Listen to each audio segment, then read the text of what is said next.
The storm was a beast, clawing at the Airbus A320 as it sliced through the Pacific sky, bound from Los Angeles to Tokyo. Rain battered the windows, and lightning carved jagged scars across the clouds. Inside, passengers gripped armrests, their whispers a mix of prayers and panic. Sarah Mitchell, a seasoned flight attendant with a calm that belied her racing heart, moved through the economy cabin with practiced ease, her slight frame steady despite the turbulence. She'd seen storms before. This was just another night in the air. But something felt off, heavier than the weather. In the galley, she overheard snide voices. "Thinks she's a hotshot because she toyed with a simulator," sneered Tom Carver, the chief purser, his tone sharp with 15 years of industry clout. "A woman in the cockpit? Save it for the movies." Laughter followed, low and cruel, from a few younger crew members eager to please him. Sarah froze, her hand tightening on a tray. She didn't need to see their faces to know who they were mocking. Nearby, in business class, a woman in a sleek headscarf adjusted her phone, subtly recording the exchange. Her millions of followers would soon amplify the moment. Sarah stepped into view, her gaze locking onto Tom's. His smirk wavered, then hardened. "Didn't see you there," he said, voice dripping with false charm. "Just crew banter." Sarah's reply was cool cutting. "I've heard worse. Usually during real storms." The younger crew fell silent. She pushed past, her hand steady but her pulse spiking. The woman with the phone met her eyes briefly, a knowing look, not pity, but recognition. The plane shuddered as lightning flashed, and Sarah headed to the cockpit for a routine check. Captain Daniel Pierce, a grizzled veteran, gave her a nod. "Storm's chasing us halfway to Japan," he said, unruffled. "We'll ride it out." Co-pilot Ryan Holt flashed a grin. "Keep the coffee coming." Sarah smiled faintly and left. But her mind drifted to flight school in Phoenix, the simulator's hum, the sting of being told she lacked stability after questioning a faulty protocol. To the day her father's plane, an A320 just like this one, went down over the Cascades in 2003, no answers, just a sealed report. Back in the galley, Tom cornered her again. "Don't get any ideas about playing pilot," he hissed. "We know why you flunked out." Sarah's jaw tightened.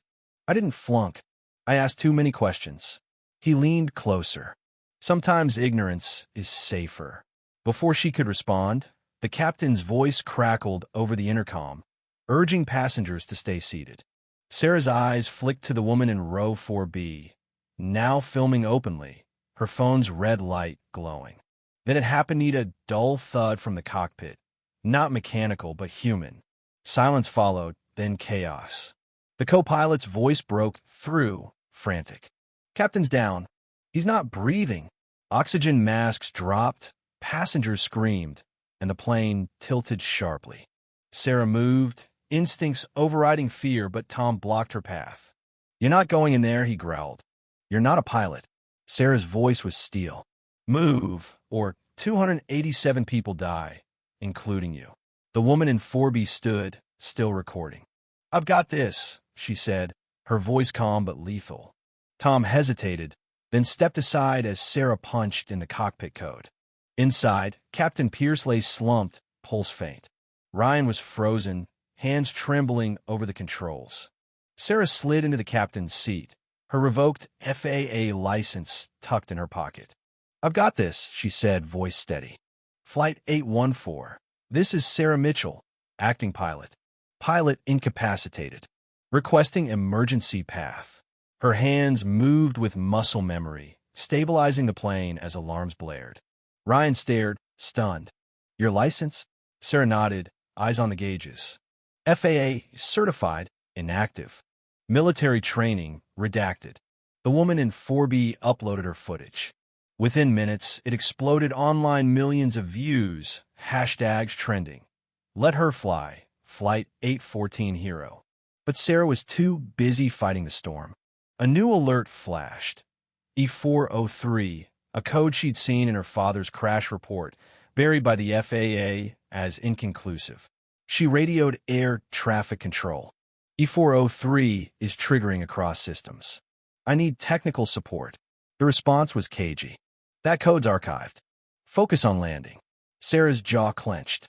It's not archived. It's killing us. As the plane descended toward Tokyo Narita, another failure, hit landing gear stuck, half deployed.